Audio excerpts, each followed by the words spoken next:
irudi artifizialaren bitartez jasotako irudiak ikusi ditugu jadanik. Kasu honetan ez da irudi artifiziala, baina bai irudimena. Izan ere, eta irudimena eta adimen, handiarekin gainera, artifizio pixka bat ere, jarriko dio, Beñat Goitia Gasteizarra Benize izenarekin ibiltzen da, izen artistikoarekin ibiltzen da munduan, eta berak ere erabili ditu jardunaldian zehar gehien errepikatu ditugun hitzak auskalo zein.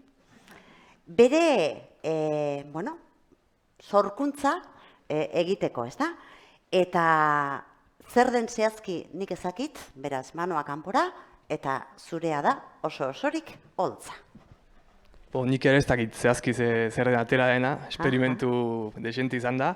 Horrek aiteko lagunek pasaizkigute hitz erabilienak eta horiek pasaitugu musikara. Eta egin duguna izan da, pixkate gaur egungo kontua, ez? Musika nolari den digitalizaziora jauzi egiten, eta guk ere programazioarekin, sampleoekin eta ordenagailuarekin egin dugu esperimentu hau. Ze ateatzen den.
Bai.